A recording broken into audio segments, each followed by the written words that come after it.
When my early experiments with AI began circulating widely, I found myself grappling not with success, but with a deep artistic identity crisis. As a result, I returned to drawing, which I see as a primal form of art making, one that relies on humble materials and the simple acts of observation and mark making. I specifically worked through a system of blind contour drawings, where I didn't look at the page as I drew, as a way to emphasize human imperfection and glitch. I wanted to embrace error and noise to mirror the unpredictability absent in AI, so that I foreground the body, labor, and process as integral to creation. From there, I chose to translate some of these drawings into watercolors, which are more meticulously rendered to highlight gestural lines.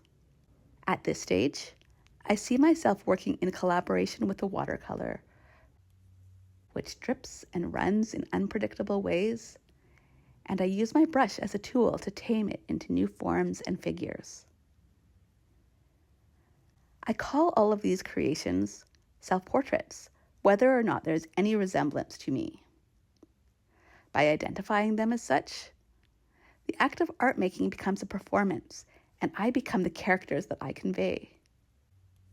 These avatars navigate the scenarios of creation, destruction, and self-sacrifice in relation to the worlds that surround them. I drew from well-known mythological tropes such as Faust, Frankenstein, and Pygmalion to develop these narratives. I felt an alignment with these stories about creation and consequence, where the protagonist desires something beyond human limits and faces what that desire unleashes, and perhaps in the case of Pygmalion, the narcissistic roots of the quest for artistic perfection.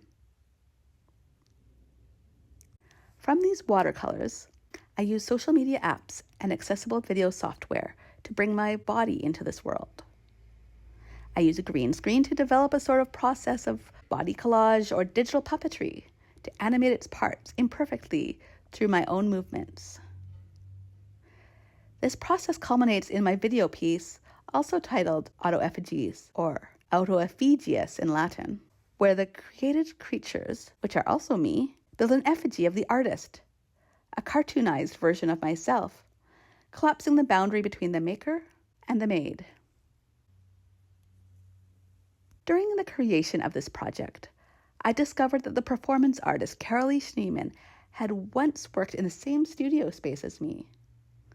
Upon hearing that, I wanted to channel her bold, body-centric approach to her practice, weaving in vulnerability with the humor and camp that I enjoy. Alongside the narrative video, a tablet displays clips that show my video creation process. My face and body are visible as I move myself and objects in front of a green screen, reminding the viewer of the physical process behind a digital creation.